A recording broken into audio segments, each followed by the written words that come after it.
Hey, what's up, fam? It's Chappell, host of the Recap Kickback podcast, here for another exit interview from the We Know Reality TV podcast coverage of Fox's new reality show, The Snake.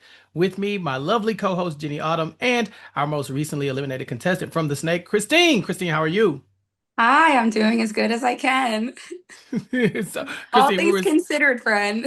yeah, listen, you have had a journey on this show. We watched you enter the game a little bit later than everybody else. Do you think that that was a disadvantage for you in making allies in the game? Oh, absolutely. I think just like in terms of me being ready, I was thrown into that house. So it was like, you get to Argentina tonight? Yeah.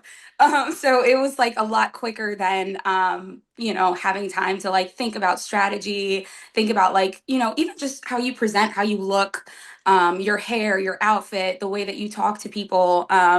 Is all, such a well thought out strategy that a lot of the other players have that I was not able to create. Did you go into this knowing that you would be kind of behind and were you thinking about like what you might need to do to navigate that? Like did you have a like obviously you get there, you realize there's a bunch of people that have been here a little bit longer. Like what was your game plan once you get there to kind of start integrating yourself? Yeah, so I actually didn't piece together that everyone had been there a little bit longer until I was like coming out of the box, Literally essentially. out of the box. Wow. Yeah, so like I didn't have like a strategy or game plan. I was like, this is great. Like we're all going in like with a freshman mindset, like we're all in the same boat essentially, which was not the case. And I think they thought that I would have came in with like a killer game plan to attack all of them and I guess present myself in a way that was disingenuous. And I was like, do you want to be friends? And like that just like wasn't it for this game. Um, but yeah, I mean, I guess that's the name of the game is really just like um get the new girl in this case.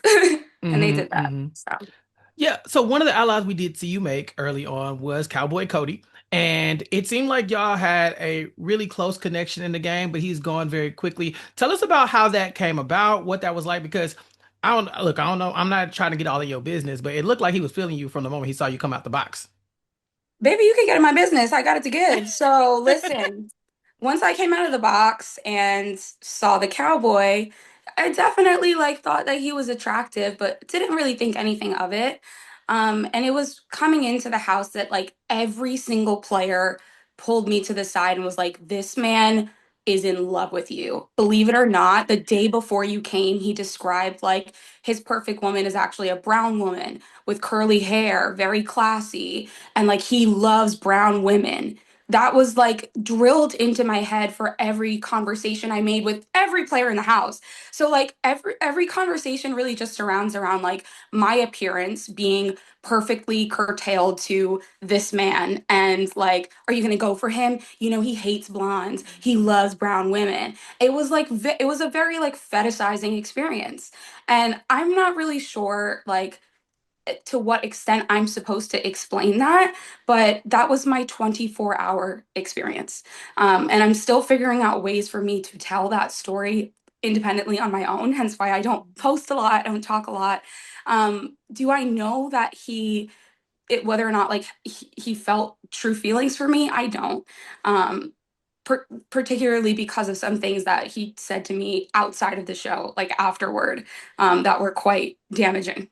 Mm. So yeah, it's interesting. I think coming into that place being new, having very little representation in terms of my identity, and then also like having my identity weaponized against me in so many ways, from being fetishized to being like told, Christine, you're so, you look the way that you do, but then you open your mouth and we're like, huh, and we didn't expect that. And I would be told things like that all day, every day. Yeah. So, Oh, First of all, we're very sorry that you had to go through that. We on our podcast, we definitely flagged up very early on that you were the only person who looked like you in the house, and how hard that is to connect with people. We see it often in reality TV where it's like they put in one person and they say, "Oh, they're not good at the game." It's like, well, who am I supposed to work with? Or do these people even want to invite me in? So we definitely want to give you space to say whatever you want to say about that, but we totally understand. I think a lot of people watching were thinking the same thing we were thinking, which is, are they even giving her a chance? Because it doesn't feel like it. Yeah. I was deliberately told from like the moment that I walked in that Christine, like the goal, we made the plan to ice you out. We made the plan to like hate you, but it's like really difficult because we like this about you.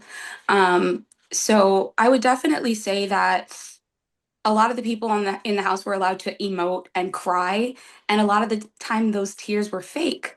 You did this and you did this, and those tears were allowed to be violent and believed even though they're fake. But when I'm in a place of true like selfhood vulnerability, they couldn't compute that. There's just nothing in their real life that they can relate those experiences to, which is okay, but don't fucking ruin my life over it.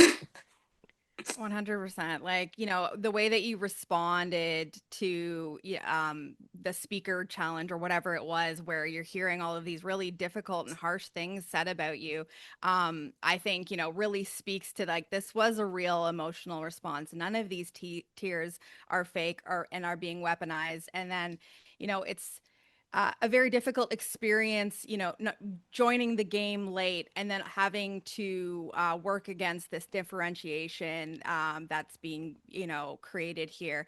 And, I'd love to hear a little bit more about, obviously, because of you and Cody being linked together. And when you come into the game late, you're probably looking for a link or a life raft of some sort. And then that becomes kind of your pigeonhole, but we didn't get to see a lot of the relationships that you had with other people in the house, and I would like to hear more about whether there were other people that you were trying to get in with or that were showing you grace, and how the other relationships looked for you. Yeah, there are actually like a few people in the house that I wish I really locked it down with them. Pastor Jacob, I would say, is like the most kind-hearted, genuine person in the house. And I think that was what was so difficult about the game. It's like to be the most open and the most loving and accepting is like so like question mark, you know? Hmm. But he would have been such a good person to like have as an ally. So he was like a sort of comfort in that respect, but Jack was like my comedic relief. And like we were like, anytime we were just off to the side and not in like a drama situation or anything that was like really like plot heavy, it would just be the best time ever. Like freaking bros. Like I called him like TJ Detweiler because he always had his like backwards hat on, like from recess. No, he's like a golden retriever. So there were definitely like people like that that I would cling to if I just need like good energy, good vibes and things like that. So um yeah.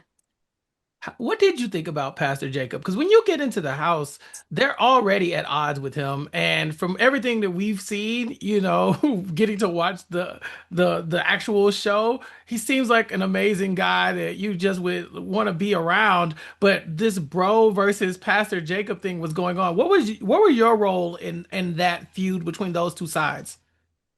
I'm not gonna lie to you. There was a second there where I might have called Pastor Jacob on his bluff. I was like, I don't know if I believe this whole like all inclusive, all loving situation. And I think that comes from like my own um religious trauma. I think where we're all coming from a place of like religious trauma, like, oh Right. no, king my money. At the same time, um yeah, no, he was just like such a good player, such a good person. Um, and that could have been such an asset, like being everyone's pastor, everyone's counsel. Like that's what they were really afraid of. Their sins were coming out, and that's why they had to go. So he Hmm. was great. And obviously, you come in, to this game, and you probably quickly learning that the career you have becomes very tied to your persona in the game, and you're a school teacher, and like what you've already said about Pastor Jacob and how the people with these kind of well respected or like kindly perceived careers almost were at a disadvantage. And I'd love to hear if you feel like, you know, being a teacher, you also were having to like work against things where it's like it's it's almost like in a game where you're being cast to be deceitful and be good at manipulation, and then you come in as a school teacher, so, you know, a career that is generally felt to be like, you know, trusted and kind. It's almost like you're having to defend why you would be playing a game like this. Absolutely. I think just generally like the perception of a teacher, you hit the nail on the head, but I'm so much more than a teacher. I recently stopped teaching like months and months and months ago, and I was a long-term sub. So I mainly did that so that I could balance my modeling career and pageantry and that. So I think just the well-roundedness of things that like I've done in the past slash am doing wasn't really like making sense for people basically. I was like, I lived in China, I used to live in Australia, I interned for a senator, like I'm a model, but I'm also like just a regular teacher because I want to show up for kids in the spaces that they are to show them that like being both is possible. Being what you are right now and also like being on the news in the morning is possible because I do it. And I basically build my life, my career choices, my life choices around proving people wrong and doing the impossible. And anytime I stepped outside of the space of, oh, she's just like a school teacher, and I'm like, no, the first time I taught, I was living in China. Like I'm a traveler, I'm an expat actually, and those things like never computed for them in a way that made them comfortable. So I don't even think it was just that like I was a teacher and they don't trust teachers, but I think it was because they had an idea of what a girl like me or a woman like me was supposed to be doing. And anytime I opened my mouth, I broke that ceiling for them, and they hated it. I want to talk about the sins of other people coming out because you're right. They did try to get Pastor Jacob out of the way. But can we talk about Catherine? Yeah, What is it? absolutely. Yeah, like so Catherine in this episode, it really felt like she betrayed you. You were, you know, there are definitely times where you're like, "Hey, you told me you were going to pick me." She doesn't end up picking you. And now you've gone and you've watched these first episodes at home and kind of seen the Catherine that, you know, I think for the show it's trying to depict us two different people, you know, the Catherine in front of you all and then the Catherine that we get in the, you know, confessionals and interviews and things like that. What has that experience been like with somebody who you assumed at least to some extent was an ally? Yeah, that experience has been I gotta like reevaluate how I look at people. Um after, everything has settled, I have seen Catherine face to face in the flesh, and I feel like maybe she's trying to still uphold some of that persona of like non-threatening and I didn't do anything and it's just like me, but like it's over, baby. It's like the thing like the smoke has cleared and like we see everything for what it is. And even in the situation, I was very aware like that she was playing sides, probably being disingenuous to me. There were multiple times in the house where things like topics like sexuality or relationships came up where I would be like, I identify as a pansexual woman. And like a lot of, I guess that, wasn't assumed by a lot of players in the house, but she would make it a point to like remind me, hey, like I did date a black woman. Like I have dated a black woman before. I have like dated like so many people, this person, a black woman. And those conversations of like who you've dated in the past, like what kinds of people, I wonder if they come up when I'm not in the room. Mm. I wonder who they are trying to serve. And it's those things that really like eat at me that I think about. And it makes me think about like the friendships that I have in life right now and whether or not there are people who are performative allies, essentially. She would tell me, Christine, I've been singing your praises all over this house. Baby, you don't have to sing a word. That note is off key because I speak for myself. My actions speak for myself. Okay? It's giving stop. So I truly do wish everybody in the house the best. Like claps to you, baby, because she played the game and she played it good. And that's what you're supposed to do. But don't play me. Not once, not twice. It's not gonna be twice. Yeah. It's not gonna be twice. I feel like we need to address, on the note of Katherine, possibly what might be a bit to blame for your ultimate demise here, because it gets down to you and Mayor John in, the bottom of the snake pit.